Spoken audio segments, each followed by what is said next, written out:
to kaka rwakorani dong achal ji adwe ndiki. Dong achal ji adwe ndiki. To waserwako Sabato. We have a pastor and evangelist amongst us whom I want us to introduce here and have a conversation with us right here. Ladies and gentlemen, put your hands together for evangelist Michael Akech Orienje. Happy birthday, Orienje, ladies and gentlemen.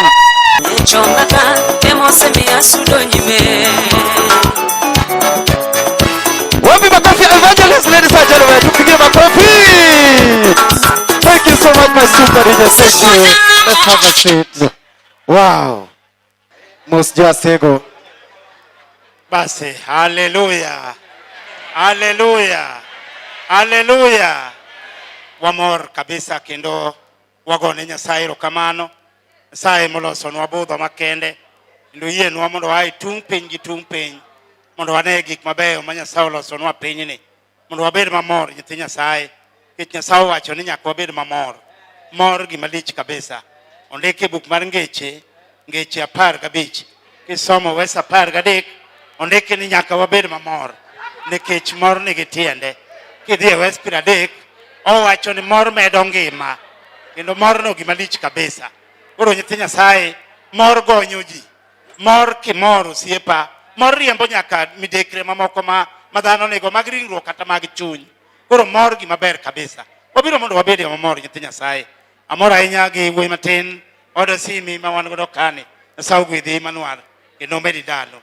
Erokamano. Yes. Akia ni dwana chaka wach nang'o jodong. Gima dwani mondo wachi. Yes. Jogi kana biro matimo ni interview. Yes. Negi wacho ni ang'o momiyo tiyo gi thumbe sana. Yes. Sama iyalo to in ng'at Nyasaye. Erokamano. Jothumbe mora kabisa nikech jothumbe ga yudo ka gin jopuonj kendo gipuonjo. Awinjo ka Aluoch Pamba wero ne ya. Nairobi nyiri beyo makwar kaka nyanya mawito jiebo mafagilia parie ode.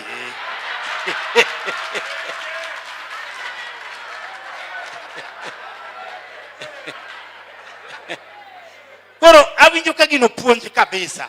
Onyiso jowa bende ok dwar tiyo matek mondo oger kata miegi nyithi Nyasaye. Mano puonj man gi tiende kabisa. Koro mano omiyo amor gi jothumbe gadieri. Gimora kabisa. Awinjo ka Jamnasi Ongoro Uda Kumo. Ongoro kawer tokone ya. Mimi nalo jambo ndani sumbo wakakele. Ulimwengu umepasuka mahale. Mungu alipanga usiku saa ya kulala. Mbona walimwengu mumebadili mipango. Usiku sasa imegeuka mchana. Na mchana sasa ni kama usiku jamani.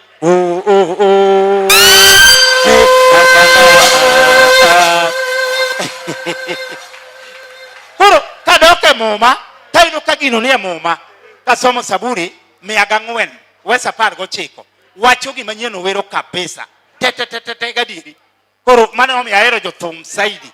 Ang'eyo awinjo ka wuoyi moro nitie ower ni jathum ji ochayo. Osiepa mano Jack Nyadundo. Tony Nyadundo. Ower ni jathum ji ochayo. Bas ji nyalo chagi. Yes. Lakini gima giwacho inyalo mana chayo nikech jathum. To gima owacho to samoro kidok mos nyathi Nyasaye ming'iyo gino maber kabisa ng'ano puonji. Mano omiyo ahero jothum nyathi Nyasaye. Erokamano. Odongo Swaga ilaro ga godago. Thumbe moro nitie. Odongo Swaga aonge goge wach kabisa. Mago jothumbe mahero kabisa nikech gipuonjo. Koro aonge kodgi gi wach. Gimora kabisa. Thumbe mane mamit niga. Odongo Swaga. Thumbe reka mita te osiepa. Nekech giduto gin gipuonj. Kamano jaduong'. Erokamano. Mane kaka en. Kamano. Yes. Koro. Kendo nitie team moro iluongo ni team Wamama. Yes. Team Wamama wacho ga ni donjo negi sana. Ang'o milaro ga gi joma mine? Dongi wiro gi kata sani. Erokamano. Bas mine nyaka wapuonje malong'o nikech mine gi chakruok. Gine kama gichako. Mine piny. Mine piny. Koro ing'eni ka mine mogero piny. Piny ok nyal dhi nyime ka mine onge. Koro mine joma lich miwuoro. Ondike buk mar Ngeche. Macha Jo-Korintho mokwongo 11 ondiko niya, dichuo ka onge dhako ok en gimoro. Koro matiende dhako dak e piny. Koro mine wa thoro puonjo mang'eny kabisa nikech gin ema gimiyo wabedo ji. Kata an mawuoyo awuok kuom miyo. Koro miyo ng'ama lich kabisa mok tug godo. Koro sama adonjo gino, adonjo kamedo rildogi mondo gimed bedo jomochiewo kabisa. Ma kamoro dwa bayo to duoge wang'ayo. Lakini aonge gi wach gi mine nikech mine chakruok mag dhano. Adam nomi dhako, madam okuni po akonyora. Mano chakruok adek kisomo. Chakruok ariyo wesa 18 kiome kidhi. Koro mine joma lich kabisa, joma luore ngimana malich. Koro anatemo na geng'o gi mondo giduoge wang'ayo. Nikech gin ema ne Satan oyudo thuolo kuomgi modonjo kuomgi. Koro atemo matek mondo ageng'gi mondo kik Satan yud thuolo kuomgi mondo donj kuomgi mondo pinywa othirno.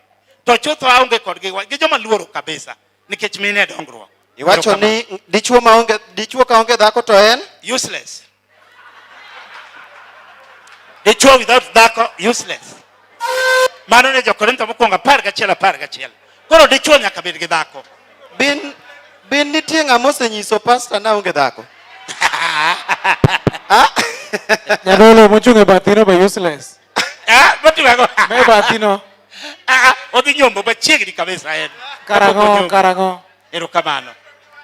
Asante sana. Ladies and gentlemen, let's give a round of applause to Evangelist Michael Okecho Rienje. Yes? Clear DJ. Mago ibrogo kawamielo tinge gi malo. Sani wayalo. The reason why I invited Evangelist here is because since this show started, nyakane show ni chakre. No chakore December last year. To wasema na bedo gi lemo kata jatich Nyasaye show ni kano chakore. Aseluoro Nyanza tegi show ni kendo pong' pile mana kaka upong'ni. To kana biro dala nikech aja Homa Bay. Na wacho ni kabiro dala iwacho ga ni gweth yomo gang'owa.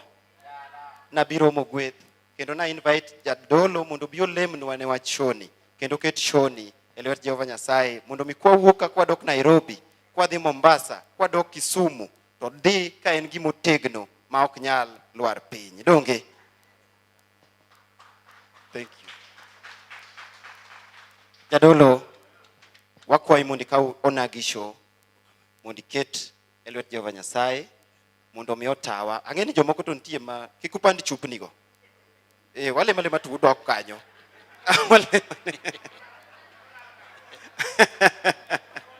Ang'eni nitie jomoko masani neno ang'wen mbele ka to pastor nitinde.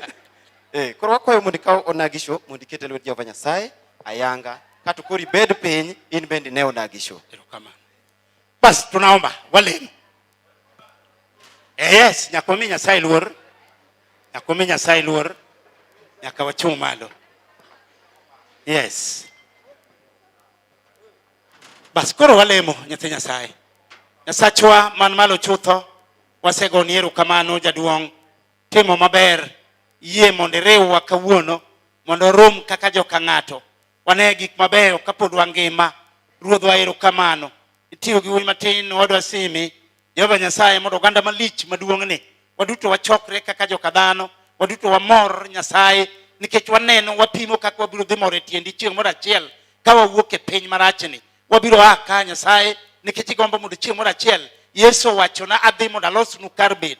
Ibiro luongowa mondo wadhi wabed kodi kama koro ywagruok gi muodo lak gi weche manade gi misike mohewowa pinyni. Koro kwachak wane kendo. Omiyo kiyienwa mondo wariwre kaka joka dhano, wamor kama, wanyier kama, Jehova Nyasaye wanyiso kaka wadhi bedo jomoherore malich kabisa manyiero anyiera maonge ng'ama yware gi wadgi. Wuora erokamano. Maranyisi malich kabisa. Aneno kitimo maber, ikelo jatelo ka, ikelo lago ura luoch. Nyasaye gi tim maduong'ni, erokamano imed gwedhe gi tim ne ni te. Nyithindwa man kagi pod gin joma tindo Nyasaye. Iyie mondo waduto wariwre kama, mondo wabed gi mor. Jehova wagoni erokamano. Ka wadhi nyime gi budhoni, chung' kodwa kaka Nyasachwa, tekoni obed kodwa, ipar wuoyi matin simi, bende ma imiyo teko kachiel gi nyithindwa mamoko mondo waduto wariwre mondo gima lich kamani obedie mondo waduto wanere. Agoni erokamano wuorwa. Teko ni bed kodwa chokruok ni, imedwa teko, imiwa roho mari, ibed kodwa gi kwe ma isayowa en Kristo ma jawar. Amen. Sai mondo bedwa. Erokamano. Makofi, ladies and gentlemen. Asante. Koro inyalo bedo piny Erokamano. mondo mi ine show kendo wamor ahinya kendo wago erokamano ahinya.